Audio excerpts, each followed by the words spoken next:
Assalamualaikum warahmatullahi wabarakatuh. Bismillahirrahmanirrahim.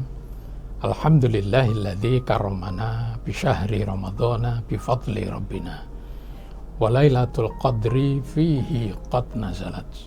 Tuba liman talabaha kama thabat. Amma ba'du. Para viewer yang budiman dan anak-anakku sekalian yang dirahmati oleh Allah Subhanahu wa taala.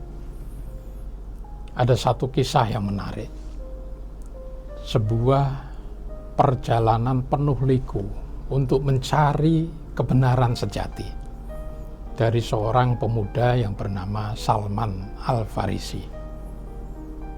Beliau berasal dari kota Isfahan di satu negeri di Persia. Ayahnya seorang pejabat negara.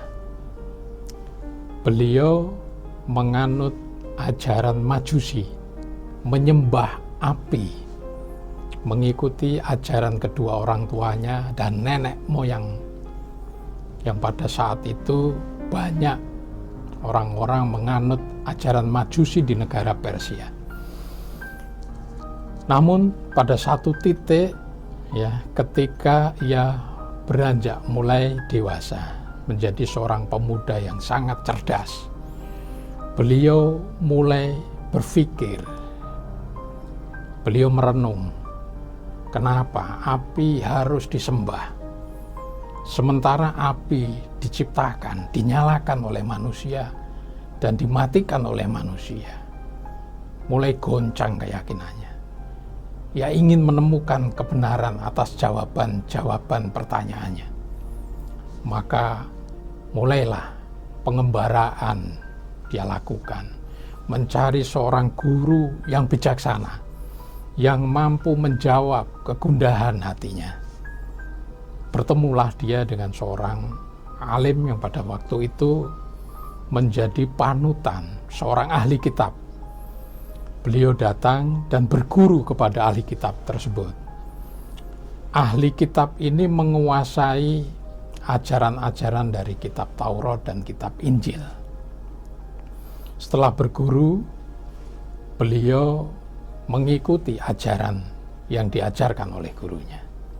Dengan tekun, Salman Al-Farisi ini belajar tanpa kenal lelah. Beribadah sesuai keyakinannya pada saat itu.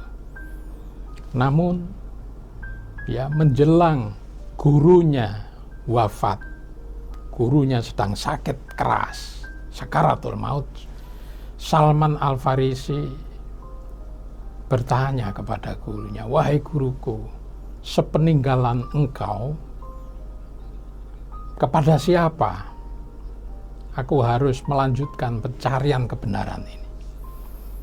Kemudian gurunya berwasiat, "Wahai Salman, aku mendengar kabar di sebuah negeri, di kota Mekah, ada seorang utusan Allah, seorang nabi yang ciri-cirinya sama seperti yang disebutkan di kitab-kitab terdahulu. Maka carilah dia dan jadilah pengikutnya."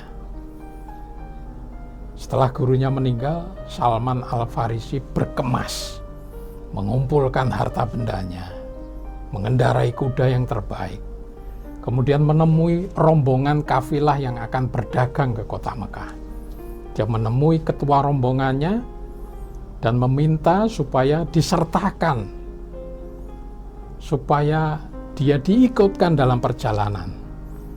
Dan jika nanti sampai di kota Mekah, Salman berjanji hartanya, kudanya akan diserahkan sebagai imbalan. Disanggupi oleh ketua rombongan itu, namun di tengah-tengah perjalanan Salman Al-Farisi ini dirampok oleh ketua rombongan ini, hartanya dirampas, kudanya dirampas, bahkan Salman dijual sebagai budak. Sedih seorang anak pejabat yang terbiasa hidup dengan mewah, ternyata sekarang harus bekerja keras menjadi seorang budak yang tidak merdeka.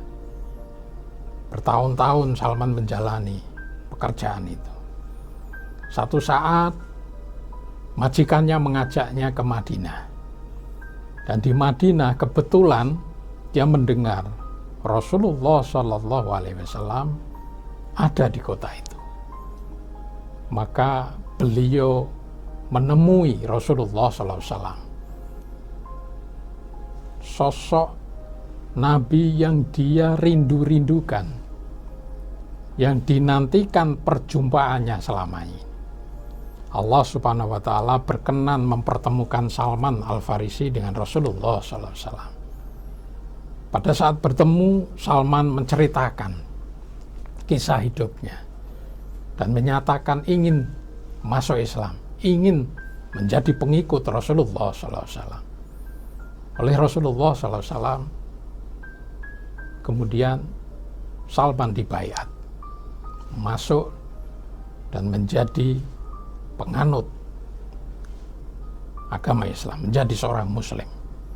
Inilah akhir dari pencarian kebenaran Salman yang dinanti-nantikan selama ini bertemu dengan Rasulullah SAW.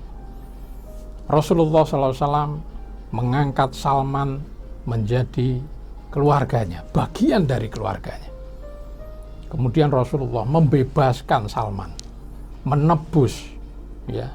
Dan dengan pertolongan Rasulullah ini akhirnya Salman menjadi seorang yang merdeka. Dan Salman ini, ya, keturunannya kelak, cicitnya yang bernama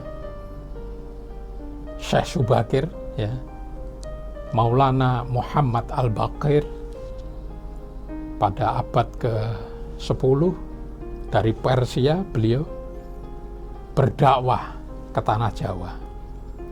Ya, beliau berdakwah dan mengislamkan pribumi di tanah Jawa. Besar sekali jasa beliau pada kita semuanya. Allahumma sholli wa sallim ala Sayyidina Muhammad wa ala ali Sayyidina Muhammad. Mudah-mudahan kisah ini bermanfaat untuk kita semua. Billahi taufiq wal hidayah. Wassalamualaikum warahmatullahi wabarakatuh.